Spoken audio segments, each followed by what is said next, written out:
Honorable Leader, we need to be guided. First Deputy Speaker, good afternoon. Hope you enjoyed your lunch. I beg to move that we waive the standing order to allow for one member to debate on the address by the President, and immediately thereafter, we move into the ministerial statement by the Minister of Energy and Mines. I beg to move.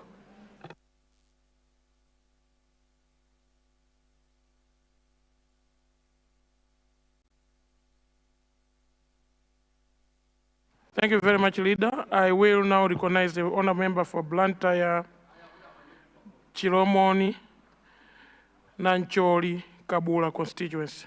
Honour member, you have the floor. Thank you so much, First Deputy Speaker.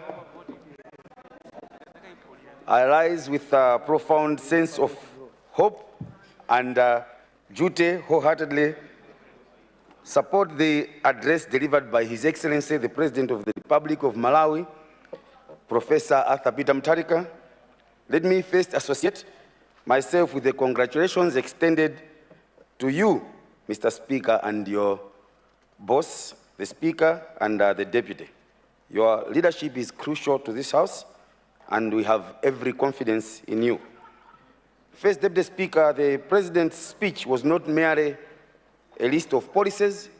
It was a call for unity, it was a call for action, and it was a call for national renewal. It was a speech that looked at the severe challenges that we face in the eye. It was a speech that was presented in a very clear, comprehensive, and actionable plan to overcome them. First Deputy Speaker, on unity and national purpose, the President rightly noted that Malawians voted beyond regional, tribal, and religious divides. This must be our lesson and our standard. These differences must never be used to discriminate. We are called to place national interest above self, a principle echoed in Philippians 2, verse 3, which serves as our normal compass. I pledge to embody this collaborative spirit for my constituents and all Malawians. First Deputy Speaker, the issue of unity is rightly quoted in the book of 1 Corinthians 12, verse 12 to verse 26. And I quote, "For the body is one, even though it's got so many parts. And I cannot say, because I'm not an ear, therefore I do not belong to the body. For the entire body were just an eye, how would it hear? And if the entire body were just an ear, how would it smell?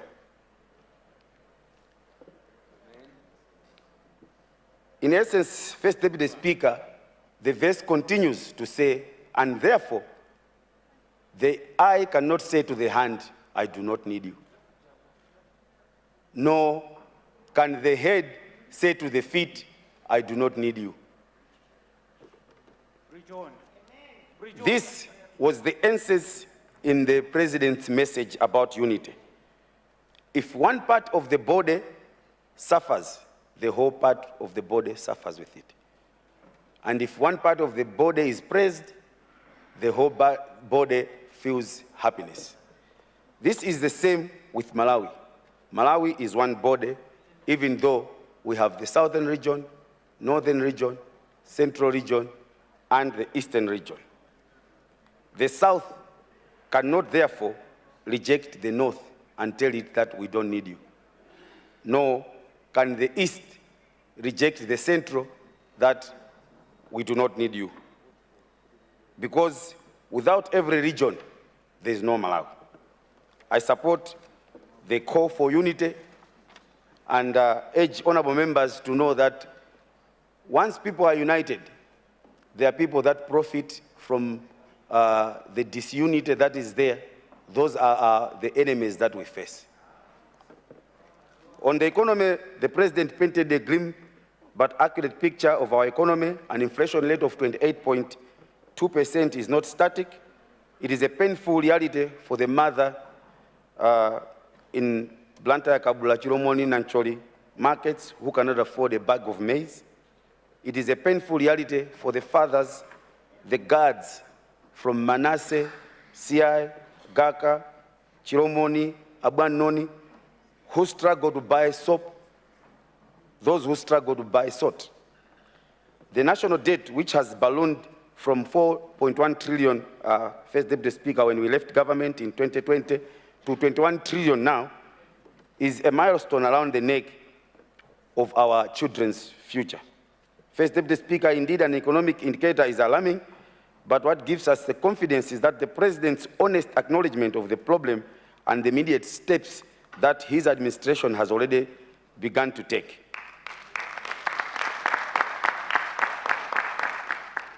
Engaging financiers for debt treatment and seeking grants are not just words. They are crucial actions to stop the bleeding and stabilize our fiscal situation. Furthermore, First Deputy Speaker, the declaration of the national disaster and the swift procurement of the 200,000 metric tons of maize from Zambia is a clear testament that this government is committed to ensuring that no Malawian dies of hunger. It's a commitment, and a serious one, that no Malawian ever eats chiteze again. This is the proven leadership in action. This is a decisive and yet compassionate type of action. First Deputy Speaker, the introduction of farm input subsidy to 1.1 million is a strong warning, and the strong warning that the President put against the fake fertilizer is a direction we must be taking. First Deputy Speaker, the concrete plans for energy are most welcome. The return to open tender system for the fuel will bring efficiency and end the fuel queues that were designed by the past regime to pledge our nation. Furthermore, specific timelines for the Mpadamanga and the Salima Nanjoka projects moves us from vague promises to accountable delivery. First Deputy Speaker, the direct benefits that goes to our people, several announcements in the speech were made by the President which will bring direct positive impact to the constituency. Number one, the free secondary school. First Deputy Speaker, the free secondary school education policy will unshackle the potential of thousands of bright young minds in Blantyre, City, Kabula, Nancholi constituency who have been held back by poverty. The resolution of the passport chaos, especially the resumption of printing in Blantyre with a heavy-duty printer, is a victory for our youths and entrepreneurs seeking of opportunities overseas. First Deputy Speaker, most significantly is the reformed Constituency Development Fund, alongside the detailed funds of youth who get 100 million per annum and women who also get 100 million, which is a game changer for the grassroots development. First Deputy Speaker, the President's clear statement that this funding goes to all constituencies equally demonstrates a powerful commitment to equitable development and national unity, not partisan politics, as we witnessed in the recently kicked out administration, where even our stadiums of Nyasa Bullets and Wanderers were taken away from the people and sent elsewhere. On governance, President's commitment to zero tolerance for corruption and the empowerment of Anti-Corruption Bureau is the bedrock upon which all these plans will succeed. Without good governance, Mr. Speaker, even the best plans will fail. And in this House, we have sacred duty to support this mission. First Deputy Speaker, the vision for industrialization and strategic development in the mining sector with a sovereign fund to benefit all Malawians and focus on economic diplomacy. You have 2 minutes to go. A future of self-reliance, sustainable growth. Mr. Speaker, if not proven leadership in action, then one must be ignorant not to see. In conclusion, First Deputy Speaker, the President has presented us with a robust blueprint. He has been honest about the challenges, but has also provided a clear way forward on how to overcome those challenges. He has asked us to rise to the occasion. First Deputy Speaker, as a young parliamentarian, I choose to answer that call. As a young parliamentarian, I choose to be part of this solution. As a young parliamentarian, I choose to support this agenda in this House. I will look forward to work diligently to ensure that the people of Blantyre City, Chiromoni, Kabula, and Choli constituency feel the positive impact of the programs. First Deputy Speaker, I believe our energy is the most effective when guided by proven leadership. The DBP's plan in government is a testament of a proven track record. First Deputy Speaker, I urge this House, therefore, especially my fellow young legislators, to unite behind this vision, the vision of His Excellency Professor Arthur Peter Mutharika.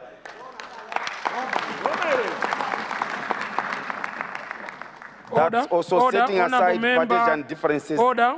Honorable member who is picking up your mobile phone in the chamber, to the point of the speaker listening to it, please desist from such conduct.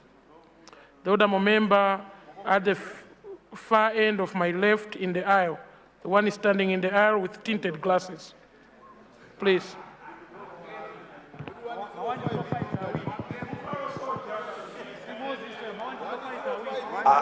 As I conclude, First Deputy Speaker, I urge this House, especially my fellow young legislators, to unite behind the vision of Professor Arthur Peter Mutharika, setting aside partisan differences to work with humility and dedication for a better Malawi.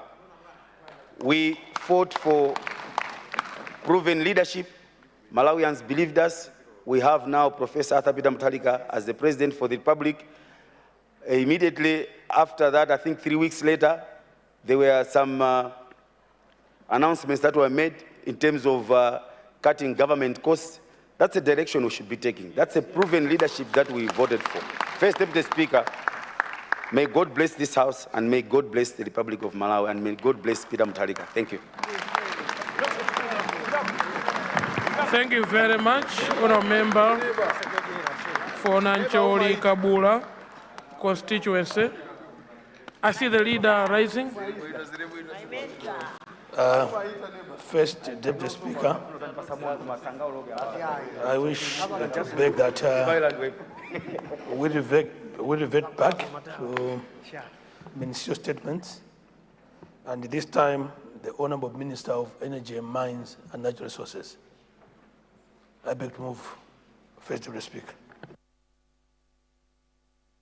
Thank you very much, Leader, for that guidance. We don't need a motion, as we already guided the House. Honourable members, allow me to recognize the Honourable Minister of Energy. Honourable Minister of Energy, please hold on first. The Honourable Minister of Energy.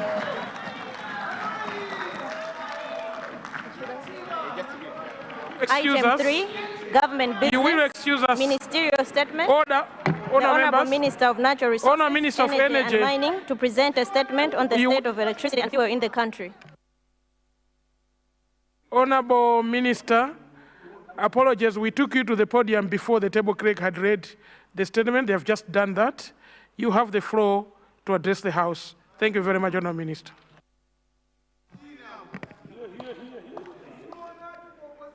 Thank you, Honourable Speaker.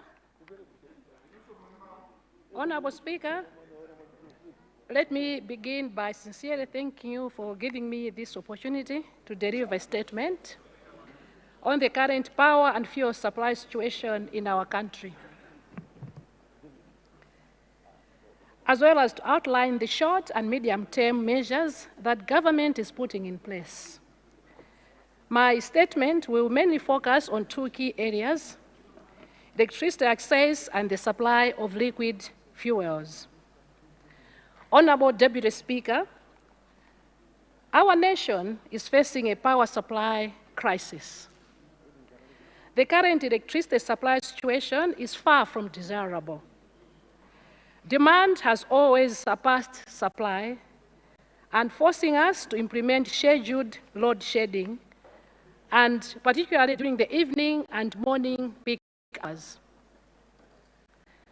As of 21st October 2025, the maximum system demand stood at 420 megawatts, and Malawi's installed generation capacity is at 551 megawatts, and composed of the following: 398 megawatt hydro, where we generate our electricity along the Shire River at Nkula, Tedzani, and Kapichira, and 101 megawatts solar power, 52 megawatt diesel generation.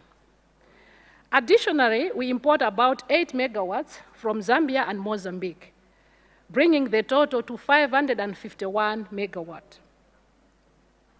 However, Honorable Deputy Speaker, the available capacity is estimated at 341.8 megawatt, and this is significantly lower than the installed capacity. The solar power, for instance, is intimate and available only during sunlight hours, and this is so because of lack of batteries for storage. Faults and plant maintenance further reduce available capacity. Currently, Tedzan 3 Unit 5, which contributes 31 megawatts, has been out of service since December 2024. And I repeat, Tedzan 3 Unit 5, which contributes 31 megawatt, has been out of service since December 2024 due to a burnt state winding. And the shortage of foreign exchange delayed the procurement of critical spare parts, worsening the situation. Mr. Deputy Speaker, this is also compounded by the rising electricity demand, particularly during this agro-processing season for tobacco, tea, and sugar industries that consume a substantial share of national electricity. Aging infrastructure in generation, transmission, and distribution has also led to frequent blackouts. Furthermore, fuel shortages have hampered maintenance efforts, causing delays in fault clearance and limiting generation from diesel peaking plants. Honorable Deputy Speaker, government will take decisive short as well as long-term actions. And in the short term, government is laying the foundation to reduce electricity blackouts. Firstly, we are working to restore all generation machines at Ejenko.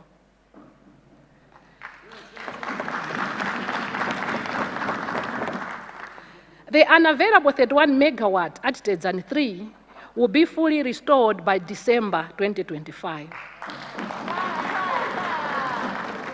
As the required spare parts have already been procured and will arrive this month end. Please note that government has intensified maintenance in the readiness for the rainy season, hence leading to more load shedding. Honorable Deputy Speaker, additionally, government through the Salima Solar Power Plant will add 10 megawatt to the grid by December this year, 2025. With an additional 2.5 megawatt hour battery storage to be commissioned by March 2026. We need this because we need to stabilize the mix of the power in the grid.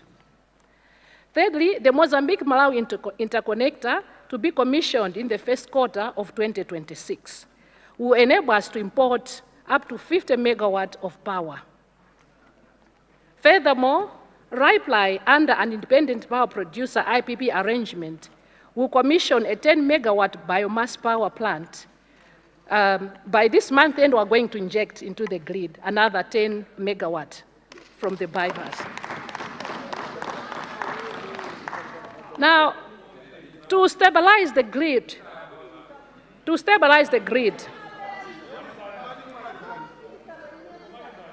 Honorable Deputy Speaker, to stabilize the grid, a 20-megawatt battery energy storage system base will also be commissioned by March 2026. And this is so to mitigate load shedding. Customers are grouped and rotated to ensure fair distribution of available power. Industrial consumers and essential facilities such as hospitals are the last to be affected during scheduled outages. Honorable Deputy Speaker, in the long term, government is laying a solid foundation for lasting electricity security and industrial growth. We cannot begin to talk about industrial growth without adequate power. So construction of a 358.5 megawatt Patamanga hydropower project will commence in 2026 under a public-private partnership arrangement. This flagship project will significantly boost national capacity and allow Malawi to export power through the regional interconnectors. The Ejenko Salima Nanjoka Solar Power Plant will be expanded from the current 10 megawatt to 50 megawatt with 8 megawatt hour battery storage by 2029. And the Wavi hydropower plant, which is currently at 4.5 megawatt, will be expanded to 9 megawatt. Government will facilitate the implementation of the 300 megawatt Kamwamba coal-fired power project under an IPP model to provide stable power for industrial use.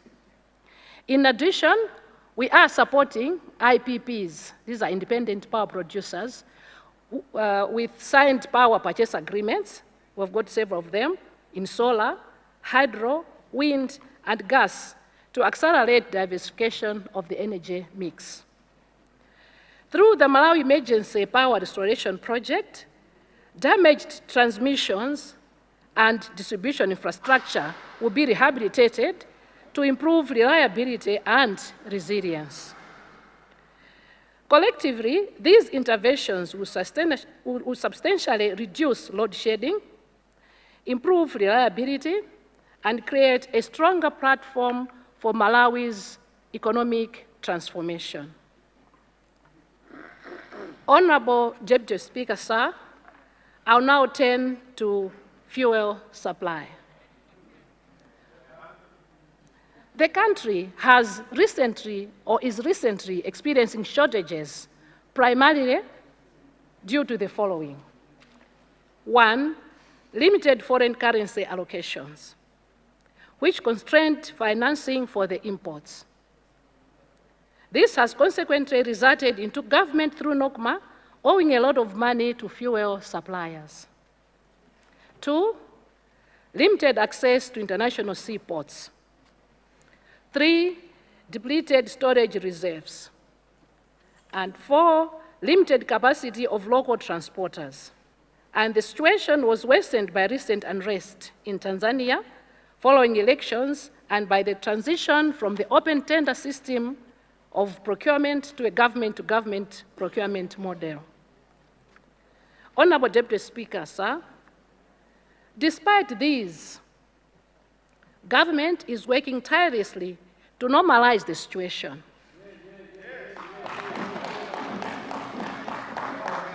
We know we have inherited this mess. But we have inherited this mess. And we're not going to run away from responsibility. We are here to solve this. And we'll solve. Our priority is to ensure that the imports consistently meet national demand by one, increasing the allocation of foreign exchange for fuel imports. Two, improving accessibility of Malawi to seaports through constant engagement with neighboring countries.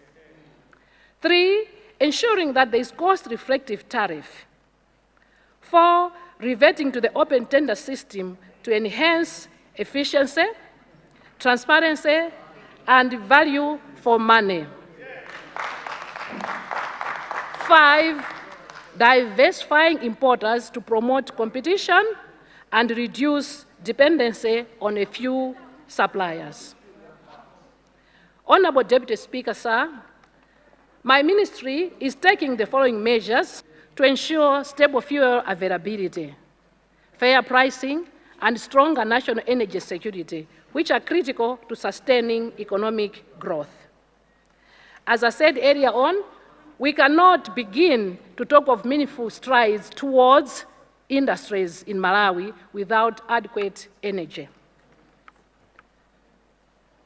Honorable Deputy Speaker, sir, in an effort to stabilize fuel supply due to shortage of forex, my ministry has intensified consultations with the Ministry of Finance, Reserve Bank of Malawi, and local commercial banks to secure increased foreign exchange allocations for financing fuel imports.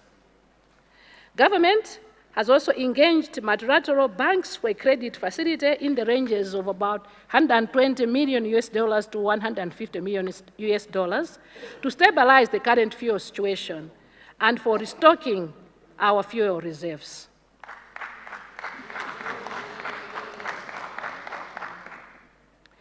The ongoing consultations with Ministry of Finance, Reserve Bank of Malawi, and local commercial banks will address this matter and permit continuous loadings in November to December.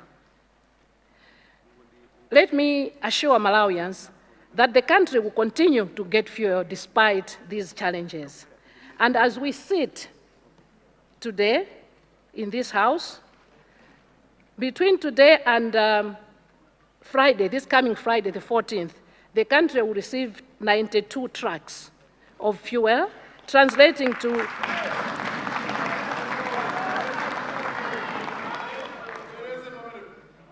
we are expecting 92 trucks to jet in between today and Friday.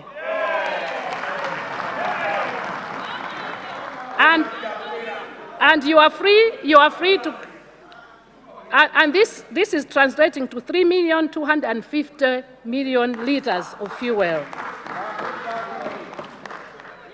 Yes, that's between today and Friday. But we continue to get.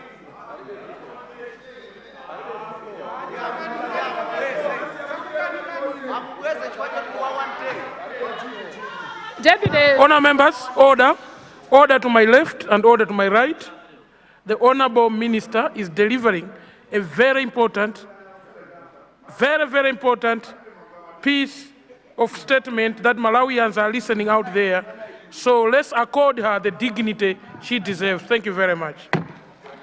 Deputy Speaker, sir, with the country's reserves of 92 million liters, having been depleted last year in July 2024,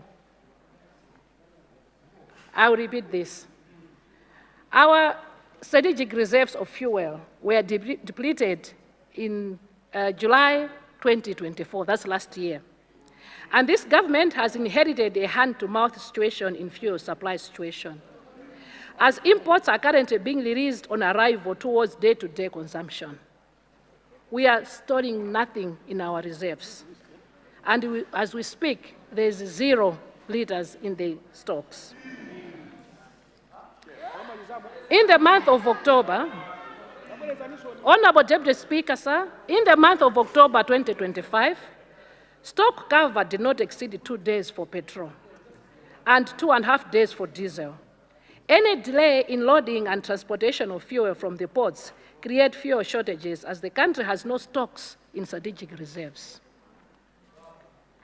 Honourable Deputy Speaker, sir, the ministry is working with Ministry of Finance, Economic Development and Decentralization as they explore a mechanism to avail financing that can be utilized in restocking the strategic reserves. On this matter, engagements with Afro-Exim Bank are also promising, while not relying on the local banks only. We have also explored Afrexim Bank. Honorable Deputy Speaker, sir, fuel products were being sold at non-cost-effective tariff due to non-implementation of automatic price mechanism, which made our fuels prices being lower than our neighboring countries, hence making our fuel to be smuggled into neighboring countries. And expected impact of this is a huge growth in consumption. From an average consumption of 52 million liters per month in 2024 to 65 million liters per month in 2025. I will repeat that. The fuel appetite rose so much from 52 million liters per month in 2024 to 65 million liters per month in 2025. It was a jump. A highest figure of imports on record of 81 million was reached in August 2025. This trend places considerable pressure on the scarce forex. And the ministry, through MERA, has immediately started implementing the automatic price management, which has reduced the malpractice of smuggling. My ministry will ensure consistent adherence to the price management, the automatic price management.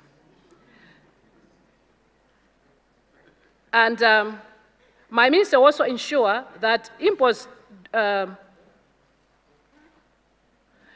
My minister also ensure that allocation of forex to fuel imports is also prioritized and not to deprive other deserving sectors of the much-needed forex. The ministry has also engaged our security agents to intensify monitoring in order to curb this malpractice. Honorable Deputy Speaker, as a ministry, we have taken this seriously. We will not sit and watch people getting our fuel and depriving the deserving people to get the fuel. As such, we have engaged the Malawi Defense Force as well as Malawi Police. We are aware that vehicles are queuing just to fuel and go and pump the fuel out of the vehicles. And we know there's fuel in these neighborhoods. So don't be surprised if you see our security agents going around to check what is happening.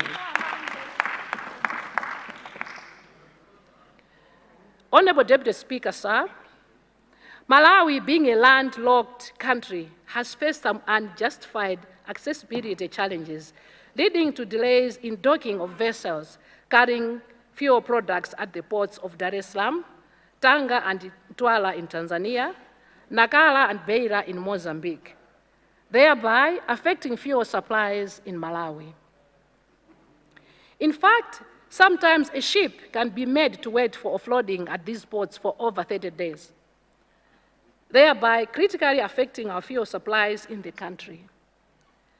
This is being solved by continuous engagements between Malawi government and governments of neighboring countries. My ministry will prioritize engagement with Mozambique so that Malawi can secure land in Nacala for developing our country's dedicated storage facilities for fuel, thus increasing utilization of the rail to transport fuel into the country.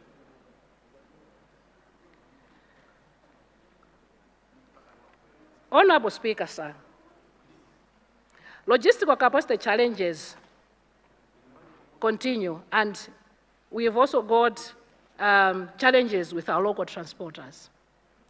Malawian transporters continue to face capacity issues, such as numbers of trucks in good condition to carry fuel products from seaports to Malawi. We do not have adequate trucks in Malawi to do that job. This is attributed equally to failure of the previous government to oversee consistent adherence to automatic price adjustment mechanisms. This has made my ministry to largely depend on international foreign transporters to transport fuel into Malawi, and this leads to a further demand on forex. In conclusion, Honorable Deputy Speaker, sir, The current power and fuel supply situation is indeed worrisome for a nation aspiring to achieve middle-income status. And as we all know, energy is the lifeline of any economy. So while some logistical issues can be addressed quickly, sustainable improvement would depend on adequate foreign exchange allocation, investment in infrastructure, and maintaining strong relationships with our neighboring countries and key stakeholders in energy sector. Honorable Deputy Speaker, sir, I therefore call for collective commitment from all players to implement the immediate restoration and expansion plans I have outlined. My ministry is currently seized with overseeing an immediate return to fuel supply normalcy. This will be speedily achieved. I repeat, this will be speedily achieved. Together, we can stabilize our energy sector and power Malawi's path to industry and prosperity. Honorable Deputy Speaker, sir, I submit. Thank you.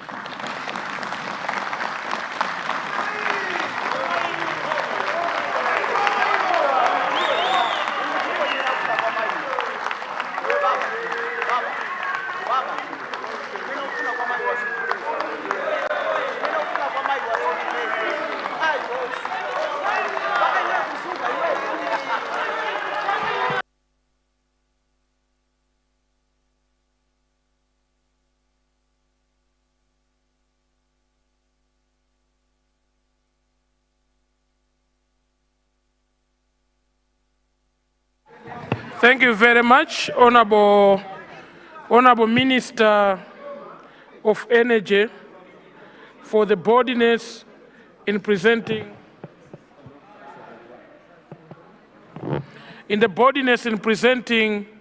the statement to the House. The chair is being tempted to score the women ministers that have so far presented their ministerial statement a highest score so far. Can I request the Honorable House for a hand of applause to the Honorable Minister for the job well done. Honorable members, I will welcome questions that seek clarifications, no debate. I see Honorable Jinteche rising. Is that in Honorable Nkadabe Jinteche, you are the first to take a question to the Honorable Minister. Then Lilongwe Nyanja. Then we'll go to Baraka Ngwangwa. In that order, please.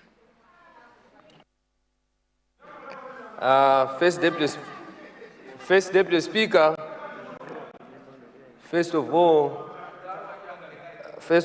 as a Tonga man, I'm tempted to appreciate the elegance and the appearance of the Honorable Minister of Energy, because that is in our culture. If you go to Nkadabe, the first thing they will judge you on is your appearance.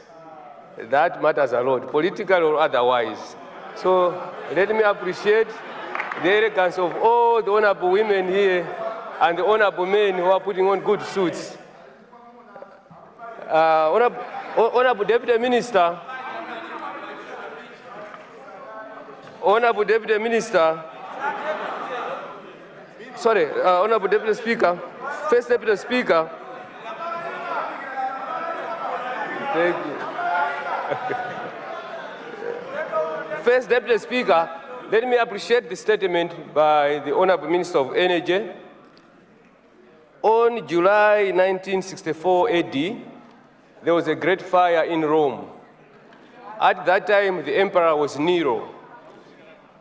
And he was accused of doing nothing while the city was in flames. He was playing fiddle while Rome is burning. When somebody tells you that you are playing fiddle while Rome is burning, it means there are problems, but you are doing nothing. So let me appreciate the Honorable Minister by saying that they will normalize the fuel situation in the country. There are people who are holding the economy at ransom. It's good that you say that you unleash the security agents to make sure that this practice ends. But I want to ask you, what measures will you put in place to make sure that our laws align with this? Because at one point, we changed the laws to do with vandalism of ESCOM ESCOM equipments, we raise the fines. So in fuel, those who are involved in vending fuel, once they are caught, because most of the time, the fuel is just confiscated, but nothing is done, they continue the next day. So as a government, what measures are you going to put in place to make sure that this problem is dealt with for once and for all? Thank you very much, Honorable Minister.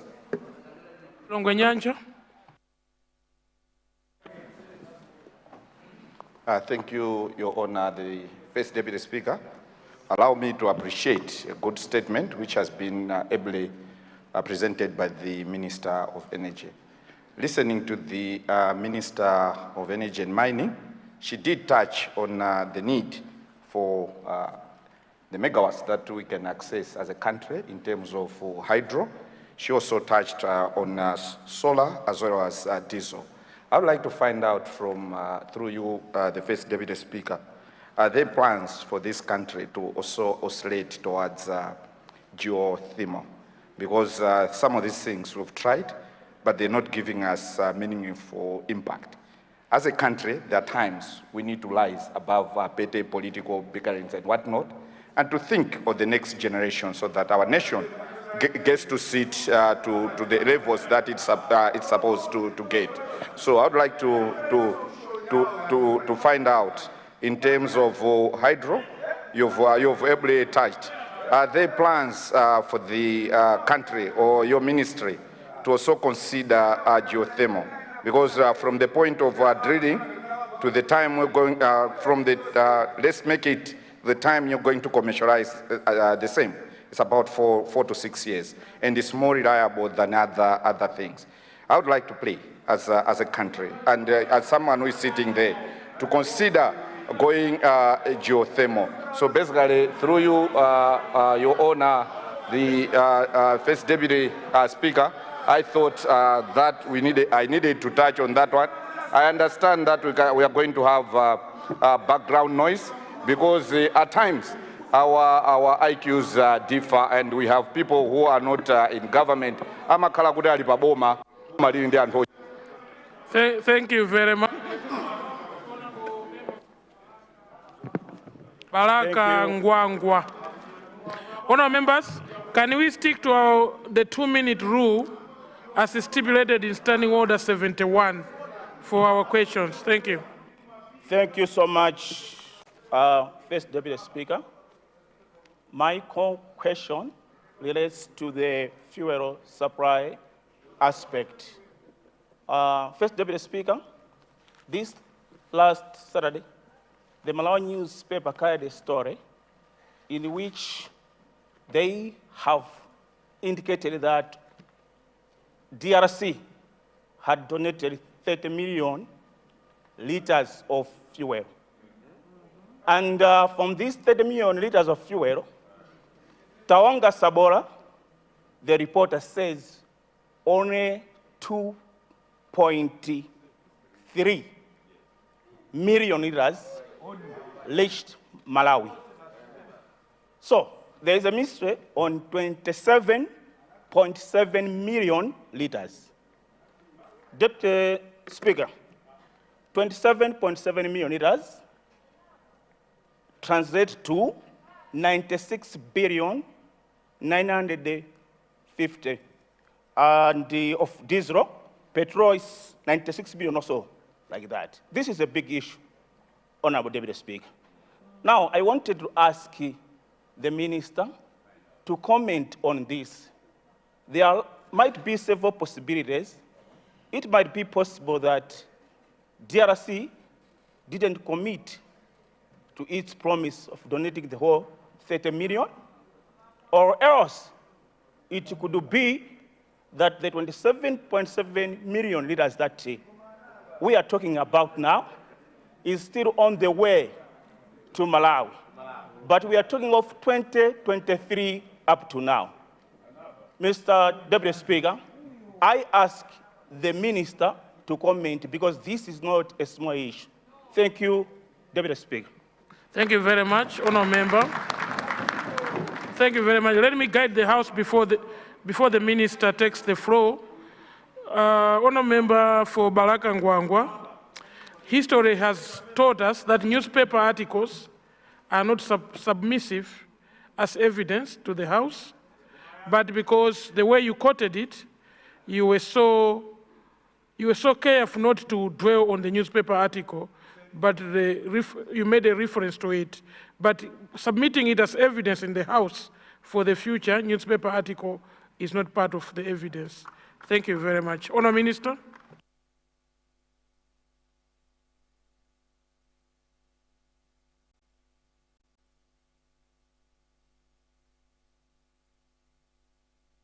Honourable Minister.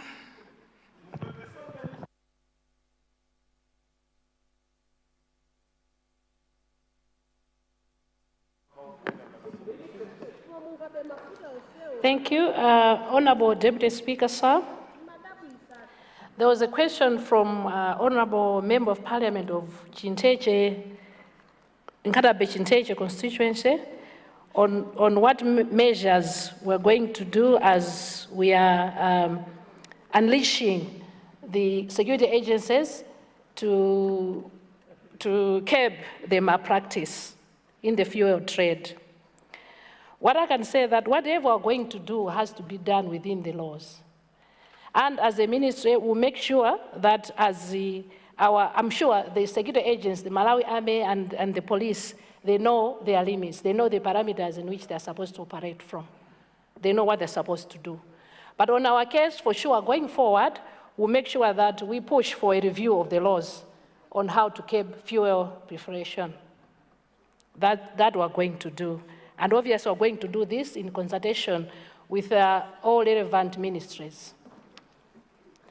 Secondly, there was a question from Honourable Member of Parliament from Lilongwe Nyanja constituency on our plans to add or to explore generating from geothermal. Yes, we do have those plans as a ministry, particularly around Chiweta area in the north. So we do have those plans to, actually as a ministry, we are open to explore all forms of generating fuel. We are open, as you know, most recently, LIPRI has just pushed in 10 megawatt from biomass. So we are open to all forms of generating fuel in this country. So to answer your question, yes, we are, and we are looking at exploring that in around Chiweta area. And Member of Parliament from Balaka Ngwangwa on the issue to do with fuel from DRC. I must say that you allow me, Honourable, to get back to you with more details. This happened in 2023. There will be another statement. This was in 2023, and I need, okay. And I need to answer with details. Thank you very much. Thank you. I will recognize the honourable member for Chitipa North, Mwanza Central, and the honourable member right at the back. It's Lilongwe City. Lilongwe City? City Lumbats. Or Lilongwe City Lumbas? Yes, Your Okay, Honor. let's take those three and then we'll move to the government side. Thank you very much, Mr. Speaker, sir, for recognizing Chipa North constituency. I also wanted to find out from the minister on the presentation she has made.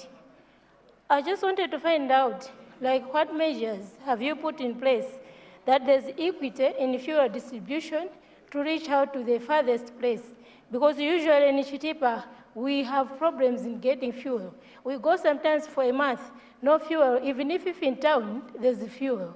So how are you going to make sure that there's equal distribution when we are normalizing fuel in town? And considering people from Chitipa that also have access to fuel. Thank you very much. I submit. Mwanza Central. Thank you very much, First Deputy Speaker. Let me congratulate the Honorable Minister for a ministerial statement presented colorfully.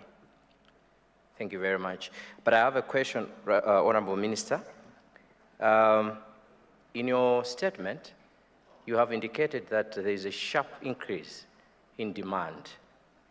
I'm sure there's several possible reasons for that, but I wanted just to find out if at all your ministry is putting specific measures to probably explore, or rather to find other reasons besides the ones that you've explained in your statement. I'm looking at a possibility where fuel loaded at the port may not be getting into the country. There could be other dubious business people or politicians that probably were or may be involved in offloading fuel before it gets into the country. So I just want to find out, Honorable Minister, if at all you've explored that, and if at all there are measures that you've put in place to stop that. Thank you, Honorable Minister, thank you. Thank you very much. Lilongwe Site, Lumba's constituents. Thank you so much, First Deputy Speaker, for recognizing the people of Lumbadzi to ask a question and probably make a comment based on the ministerial statement. Let me join my colleague who has just sat down in congratulating the Honorable Minister for the report eloquently presented. It clearly demonstrates that as a nation, as a government, we are appreciating the existing challenge that we have regarding fuel, and therefore the statement provides some solace to the nation. First question, First Deputy Speaker, I'd like to make a clarification first before I come to the question, that I am not, through this question, trying to insinuate that members who are in this House are more important than the people out there that are suffering, looking for fuel. But when you look at the exercise that we are doing right now here, which has national significance, we have also been hit as members of parliament with the fuel crisis. And it's becoming very problematic for us to move up and down to come and deliberate in this August House. I wanted to find out from the minister if arrangements could be made in the interim, as we are here, members of parliament, that somewhere else there could be an allocation of fuel for us to be filling. Otherwise, if the trend continues, we shall have a situation where no member of parliament is in this House because of challenge of fuel. Secondly, Honorable Deputy Speaker, is to talk about the operation Bezan. I think from this fuel operation Bezan, I think it's very clear from the statement that the target group in this case are those with Zigubu.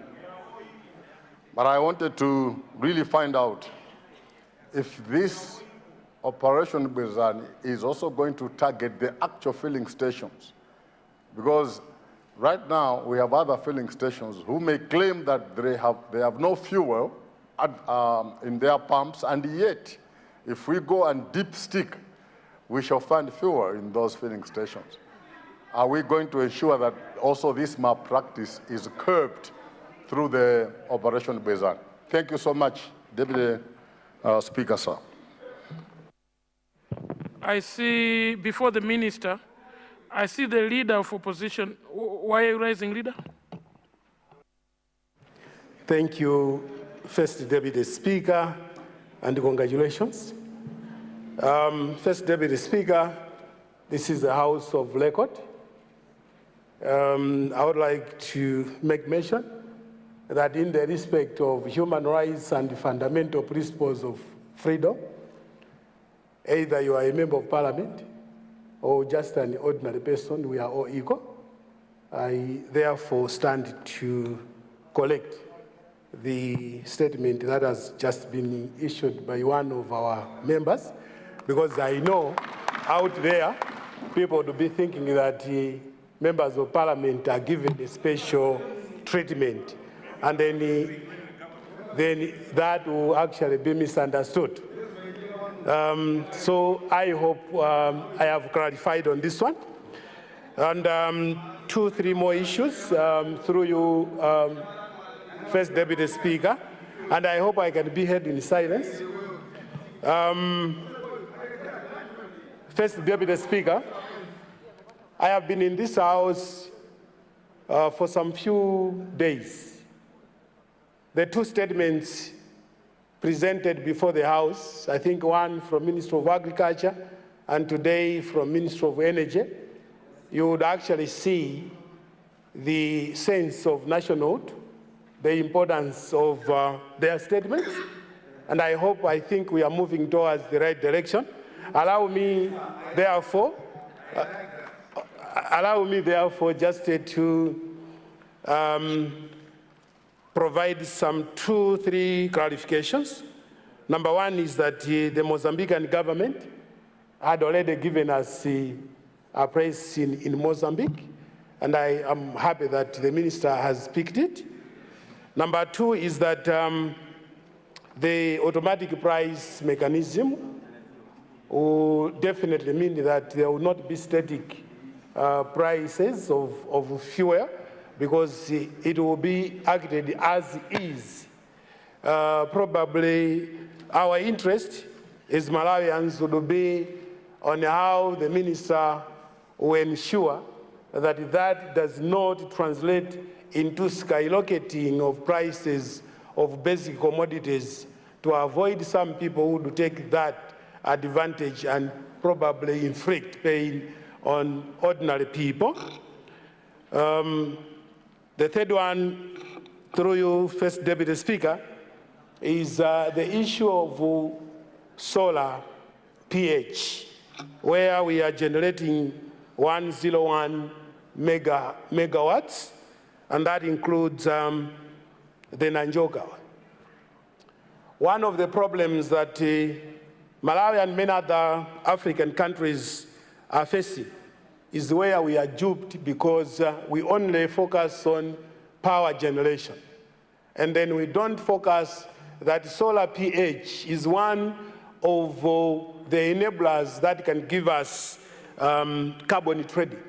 And then as a result, the independent power producers enjoy 100% of our own carbon credits. And then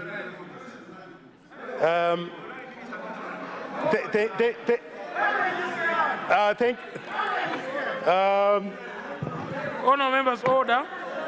First Deputy Speaker, consider winding up. First Deputy Speaker, I'm happy that they are able to appreciate.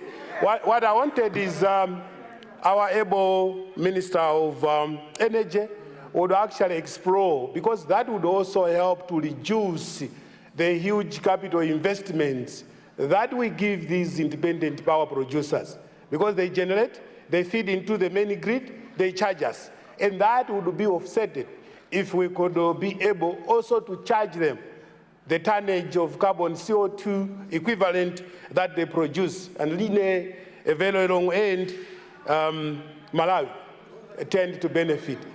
And as I conclude, First Deputy Speaker, I have really enjoyed the very brilliant, wise presentation that the Minister of Energy has presented. Thank you very much. Thank you very much. Thank you very much, Leader of Opposition, for those sentiments. I don't know, Leader of Opposition, I don't know what should I do. You seem to be withdrawing a question from a member who has their own constituency. Actually, the member is rising right now. Maybe leadership that side can guide the chair on what we should do. First Deputy Speaker, he had 2 questions, and then I was clarifying on the first question, looking at the importance and the impact that question would actually bear on us as members of Parliament. Thank you. Honorable Minister of Energy. Honorable Speaker, I wanted to make, in view of the clarification, if you can allow me. Yeah, please clarify your question. Thank you so much, Honorable Deputy Speaker. In view of the clarification from my wonderful leader of opposition, I'd like to indicate that it is important for me to withdraw the first question. But my solace and my conviction still tells me that before asking the question, I clearly indicated that the question did not mean that we in this House are more important than the people out there. So I withdraw the statement. Thank you. Thank you very much for that. Honour Minister, with that question withdrawn, please take note.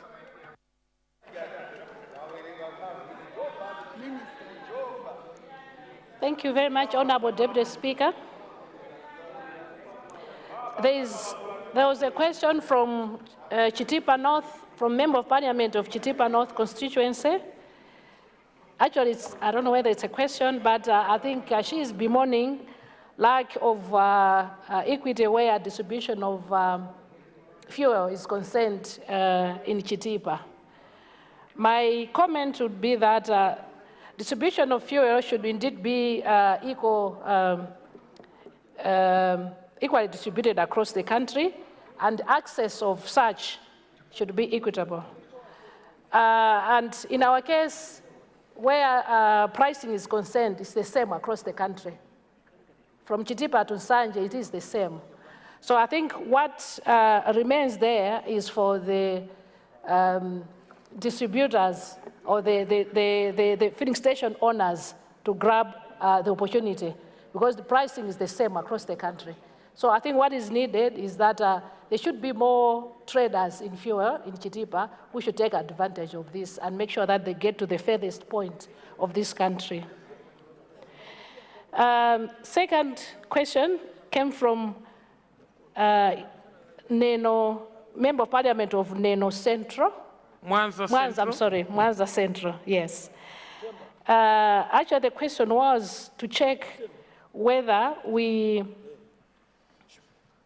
to ask us whether we have checked all reasons for the huge appetite, the recent huge appetite in fuel. What I can say is that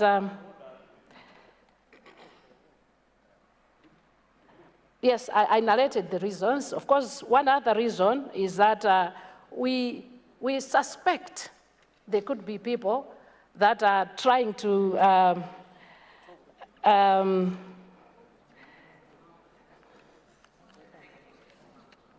okay, let me say this. I don't want to be misquoted. I don't want to be misquoted.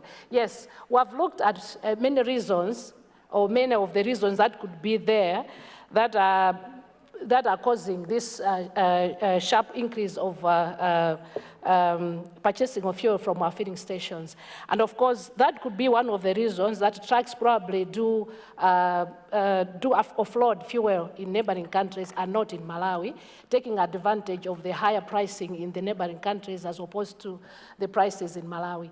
But on our part, almost 80% of our fuels are traded in by NOCMA, or 80%, and 20% are traded by PIL. So on our part, we make sure that whatever is being traded, it has to be reconciled. Of course, we have heard that there could be other trucks that do not come in and they just offload outside the country and come in, just do the papers and all that. It's something that is possible, so I think we'll explore that further, we'll check that further to see if that could be one of the reasons, but it's possible that could be one of the reasons. But what we have found out ourselves is what I just narrated in my statement. Thank you so much. Now on a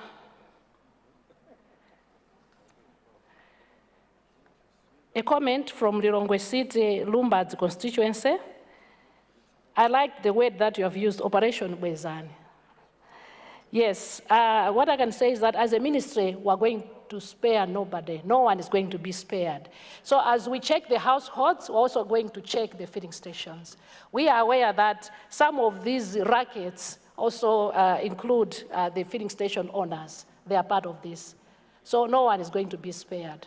So the security agents are checking everywhere just to make sure that we stop this malpractice. And talking to leader of opposition on the carbon credits coming from solar generation. Yes, as a ministry, we do have, or have developed a framework on carbon credit trading. And as you know, carbon credits is the in thing now. So we have developed that to make sure that we benefit from everything, whether it's solar, hydro, our forestries, we are exploring everywhere. And that would be also another way of getting forex, injecting forex into the country. So for sure, we know that we have solar, we do have some IPPs in solar that are operating off the grid, but we do have others that are injecting onto the grid. So whatever, whether it's off the grid or onto the grid, we have to make sure that we maximize. So we do have a framework that we have for all renewable energy. We do have, thank you. And you also touched on the skyrocketing of prices coming from application of the automatic price adjustment. Yes, that has to be checked. That has to be checked. But I think first things first. What needs to happen first is that we have to do the right thing, because all the mess is coming because of non-adherence to the price, the automatic price adjustment. So we need to do that so that we stabilize everything, and hopefully people are going to do the right things. Thank you so much. Yeah, I think, Honorable Deputy Speaker, I think I've touched on all the questions. Thank you. Thank you very much. Allow me to recognize Blantyre, Mrs. Chichiri constituency. Blantyre City, Chichiri, Mrs. Yeah, Blantyre City, Chichiri, Mrs. constituency. Yes. I picked two from here. I'll go Rump West and then Karonga City. Karonga Town constituency, in that order, honour members. Thank you very much. Right Honourable First Deputy Speaker, for recognizing the voice of Blantyre City, Chichiri Misesa, to ask a question on a very, very important statement that has been made here by the able Minister of Energy.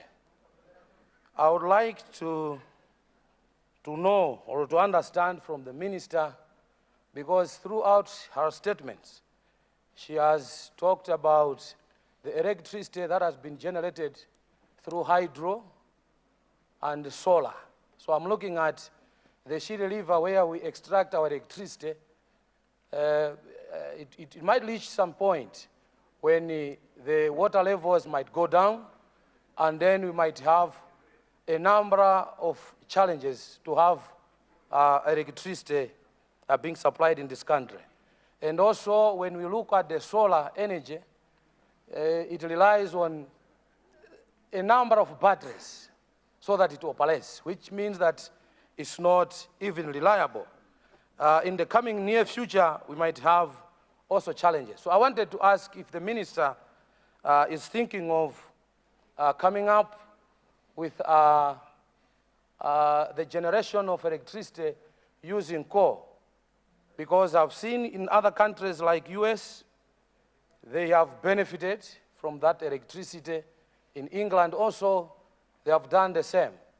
They have got a lot of benefits. I believe if we can manage it well, like how they do in other countries, by putting a larger exhaust so that the smoke should not reach the people on the ground, I think we can still have a reliable electricity that can solve this problem. So I would like to ask our minister if at all her ministry has got plans to use coal to generate electricity.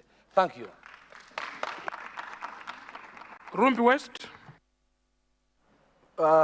First Deputy Speaker, sir, thank you for the opportunity once again for the people of Rumbi West to ask a question to the able minister who, to borrow the words from my uncle, appreciated her appearance and the statement. First Deputy Speaker, sir, we are nearing a very big program of FISIP.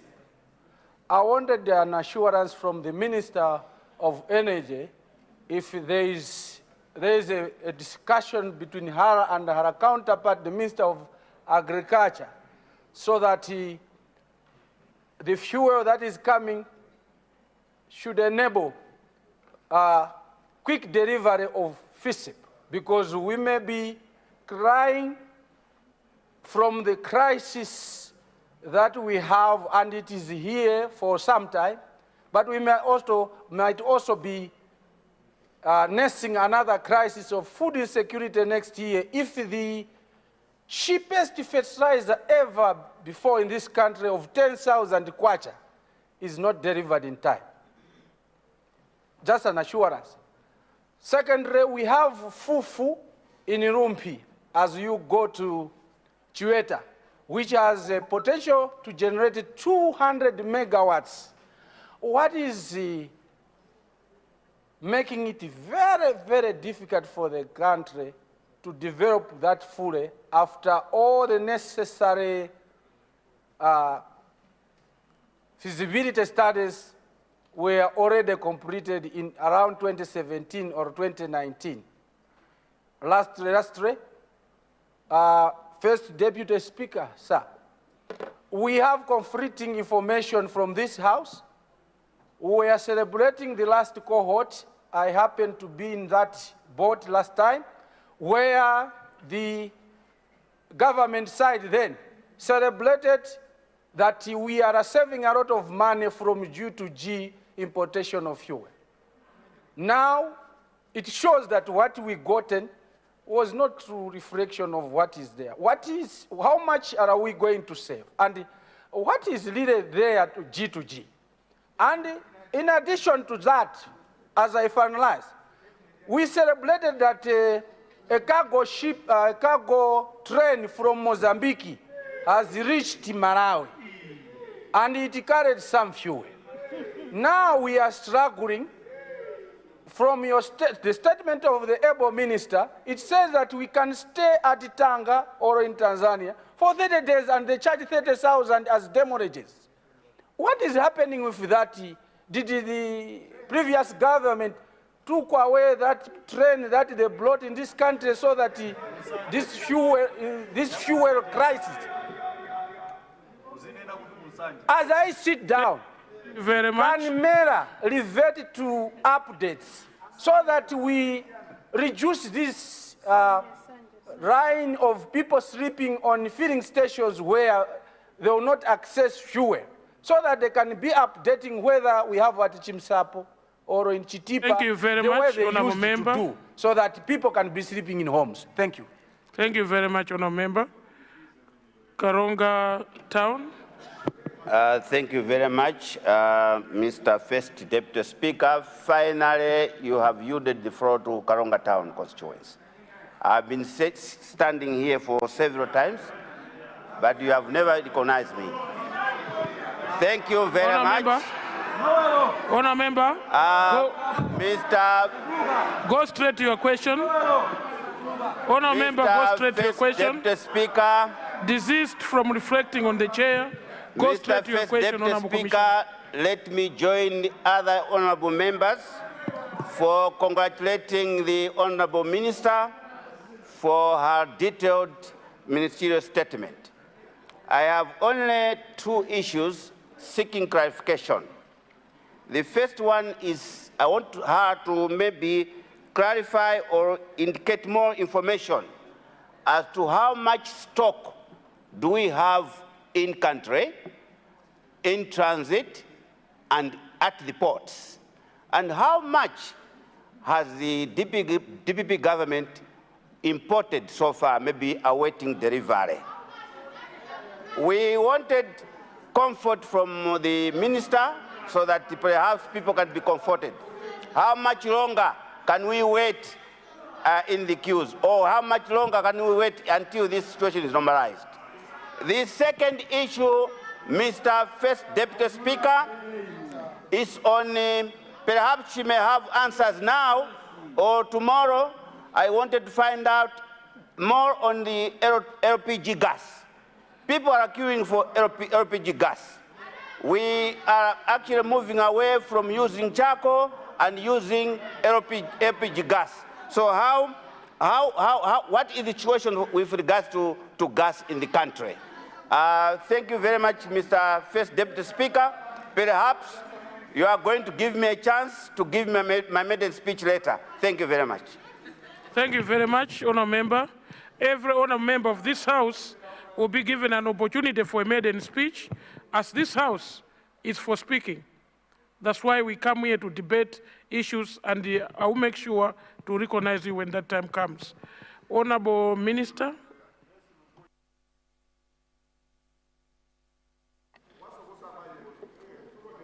Thank you very much, Honourable Deputy Speaker.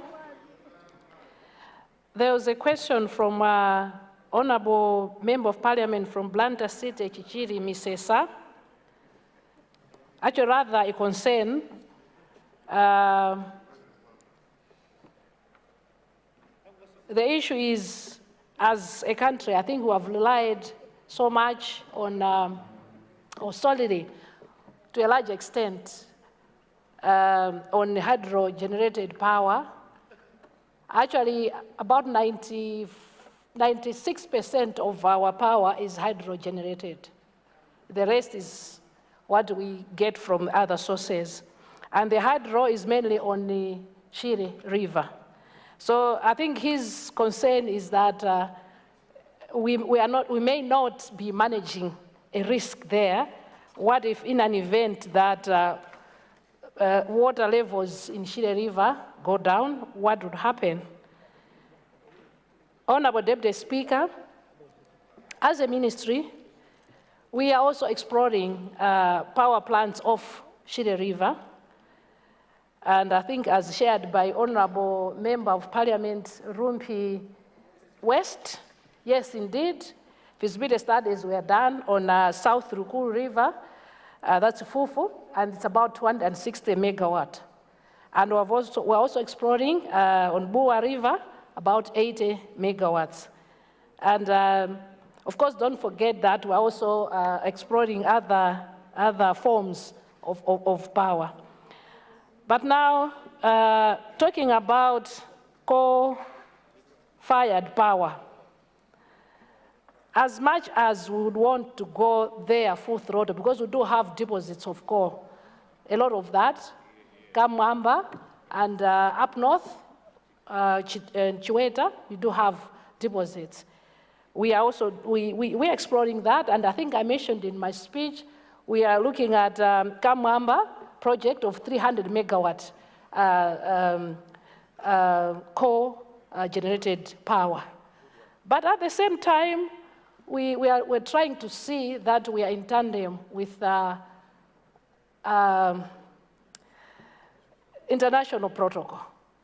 Because as you know, management of pollution has to be done properly.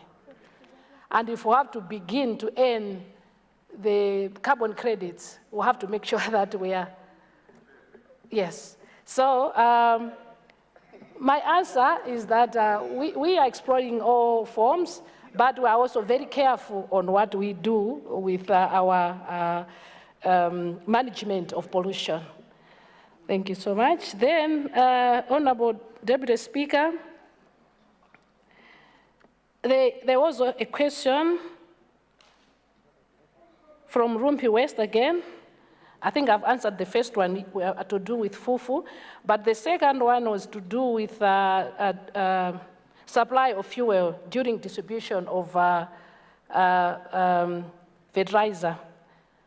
Yes, as a ministry, we are aware that it is important that we supply adequate fuel. This is why I mentioned that on our part, I shared with you what is what is there now. Between now and Friday, be assured we've got to have enough fuel. And as a ministry, we are not sleeping. We're making sure that we get the Reserve Bank and the Minister of Finance prioritize forex to importation of fuel so that there is no gap. Because between now and Friday, there's that constant supply.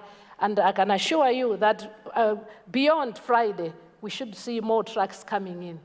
So we are engaging with Minister of Finance and RBM.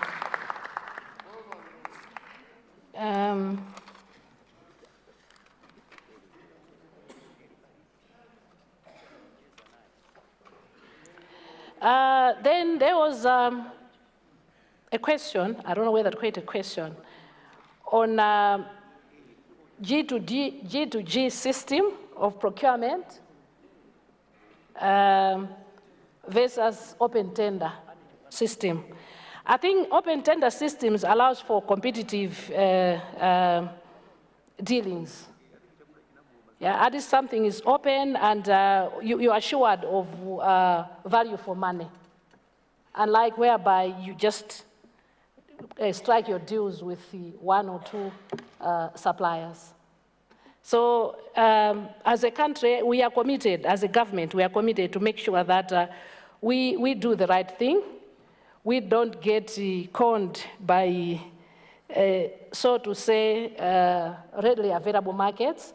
So we'd rather open it up, let people compete, we get the best pricing, we get the best value for money. So we'd rather go for open tender as opposed to G2G. Yes. And there's also a question on where we are with the rail line from Tanzania, from Mozambique to Malawi. I will not comment on what was discussed in other sittings, but I think in my comment, in my statement, I mentioned that we have continued to engage the neighboring countries, and more so Mozambique, for us to acquire land in Nacala, so that at least we construct our own storage facilities. And as you know, Nacala into Malawi, Liwonde is closer. Then we're also exploring that route to see if we can get that project done. Let's get a rail line from Nacala straight into Liwonde. That's the plan of this government. You have also Member of Parliament Rumpi East, Rumpi West, yes. Yes, MERA, we'll get MERA to resume giving updates to the nation. It is important indeed for planning reasons and of course to avoid, to lessen speculations. So it is very important that MERA does that. So thank you so much on that. Karonga Central, there was a question. Karonga Town. Town Council, okay.